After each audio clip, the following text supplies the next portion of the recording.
I hope this isn't you.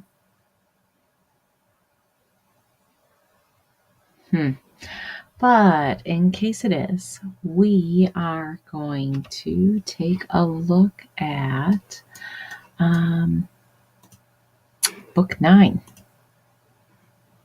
All right, so something goofy is going on with my PowerPoint. There we go. Never mind. We're going to start with book 8. Donk. Okay.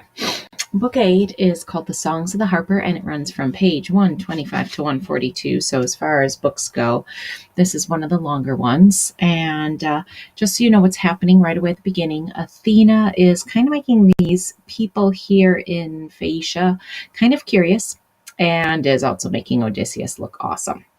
Under the opening fingers of the dawn, Alcinous, the sacred prince, arose, and then arose Odysseus, raider of cities. As the king willed, they went down by the shipways to the assembly ground of the Phaeacians. Side by side, the two men took their ease there on smooth stone benches. Meanwhile, Pallas Athena roamed through the byways of the town, contriving Odysseus's voyage home, in voice and feature the crier of the king Alcinous. Aha! Athena's in disguise again. This time, she's disguised as King Alcinous's town crier, who stopped and passed the word to every man. Phaeacian lords and counselors, this way, come to assembly, learn about the stranger, the new guest at the palace of Alcinous. A man the sea drove, but a comely man. The god's own light is on him. She aroused them, and soon the assembly ground and seats were filled with curious men, a throng who peered and saw the mastermind of war, Laertes' son. Athena now poured out her grace upon him, head and shoulders, height and mass, a splendor awesome to the eyes of the Phaeacians. She put him in a fettle to win the day. In other words, she put him in this condition of just being shiny and amazing looking. Mastering every trial they set to test him, when all the crowd sat marshaled, quieted, Alcinous addressed the full assembly. Hear me, lords and captains of the Phaeacians, hear what my heart would have me say. Our guest and new friend, nameless to me still, comes to my house after long wandering in dawn lands or among the sunset races. Now he appeals to me for conveyance home. As in the past, therefore, let us provide passage and quickly, for no guest of mine languishes here for lack of it. Look to it, get a black ship afloat on the noble sea, and pick our fastest sailor. Draft a crew of 52 from our younger townsmen, men who have made their names at sea. Loop oars well to your thole pins, lads, then leave the ship. Come to our house, fall to, and take your supper. We'll furnish out a feast for every crewman.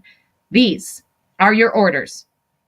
As for my older peers and princes of the realm, let them foregather in festival for our friend in my great hall, and let no man refuse. Call in our minstrel, Demodocus, whom God made Lord of Song, heart-easing, sing upon what theme he will. Okay, so basically, it's time for another party. These Greeks like to party. He turned, led the procession, and those princes followed while his herald sought the minstrel. Young oarsmen from the assembly chose a crew of 52 as the king commanded, and these filed off along the water side to where the ship lay poised upon open water. They hauled the black hull down to ride the sea, rigging a mast and spar in the black ship, with oars at trail from corded rawhide, all seamanly. Then tried the white sail, hoisting, and moored her off the beach. Then going ashore, the crew went up to the great house of Alcinous. So they got the boat ready. They can take Odysseus back. Here, the enclosures, entranceways, and rooms were filled with men, young men and old, for whom Alcinous had put 12 sheep to sacrifice, 8 tuskers, and a pair of shambling oxen. These now they flayed and dressed to make their banquet. The crier soon came, leading that man of song whom the muse cherished. By her gift he knew the good of life and evil. For she who lent him sweetness made him blind. Okay, this poet, Demodocus, actually is kind of a parallel to Homer. It's as if Homer has stuck himself in the Odyssey. So Demodocus is this great poet musician. and he's blind. See the connection here? Nothing like putting yourself in the play.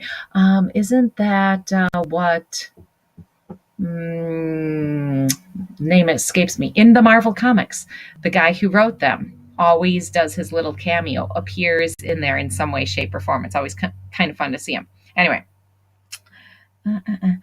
Pontonius fixed a studded chair for him, hard by a pillar amid the banqueters, hanging the taut harp from a peg above him, and guided up his hands upon the strings, placed a bread basket at his side, and poured wine in a cup that he might drink his fill.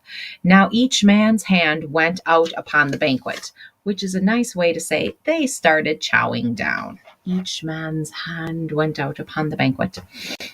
In time, when hunger and thirst were turned away, the muse brought to the minstrel's mind a song of heroes whose great fame rang under heaven, the clash between Odysseus and Achilles. How one time they contended at the god feast raging, and the marshal, Agamemnon, felt inward joy over his captain's quarrel, for such had been foretold him by Apollo at Pytho, hallowed height, when the Achaean crossed that portal of rock to ask a sign in the old days when grim war lay ahead for Trojans and Danaans by God's will. Okay, so the minstrel starts to sing about Troy and about Odysseus, and he's focusing in on a time when Odysseus fought Achilles, and he mentions Agamemnon, who we know was there at Troy. And when Agamemnon sees Odysseus and Achilles fighting, he's very excited about this because he had been told that this quarrel was going to happen by Apollo. Apollo is the god of prophecy. And so he's like, okay, this is just happening like I was told. So he was excited about that. Picking up at line 90. So ran the tale, the minstrel song. Odysseus with massive hand drew his rich mantle down over his brow, cloaking his face with it to make the Phaeacians miss the secret tears that started to his eyes. Okay, so Odysseus, he's pretty sneaky. He takes his mantle and he covers up, and then he's just sobbing into his mantle because he misses all his friends who were killed in battle. Okay. How skillfully he dried them when the song came to a pause, threw back his mantle, spilt his gout of wine. Okay, so song's done. He wipes the tears on his mantle, throws his mantle back, down some wine, and he's good to go. The Phaeacians maybe didn't see anything. But soon the minstrel plucked his note once more to please the Phaeacian lords, who loved the song. Then in his cloak Odysseus wept again. His tears flowed in the mantle unperceived. Okay, another song. Crying some more. All right. Only Alcinous at his elbow saw them. Okay, so Alcinous is kind of onto Odysseus. He's like, what is this guy doing? He keeps crying in his mantle. Maybe we should stop the songs. He caught the low groan in the man's breathing. At once he spoke to the sea folk round him. Hear me, lords and captains of the Phaeacians. Our meat is shared, our hearts are full of pleasure, from the clear harp tone that accords with feasting. Now for the field and track we shall have trials in the pentathlon. Let our guest go home and tell his friends what champions we are at boxing, wrestling, broad jump, and foot racing. Okay, time for the pentathlon.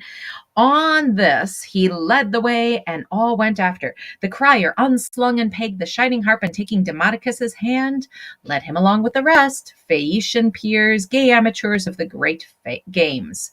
They gained a common where a crowd was forming, and many a young athlete now came forward. Okay, here's one of those catalogs. We're basically going to have a list of a whole bunch of athletes. They gained the common where a crowd was forming, and many a young athlete now came forward with seaside names like Tipmast, Tighter Ace, Sparwood, Hullman, Sternman, Beecher, and Pullerman, Blue Water, Sheerwater, Running Wake, Bordeley, Sea Belt, Son of Grand Fleet Shipwright's son. Sea Reach stepped up, son of the launching master. Rugged as Ares, bane of men, his build excelled all but the prince Laodamas. And Laodamas made entry with his brothers, Helios and Clytonius, sons of the king. All right, we have the list of athletes.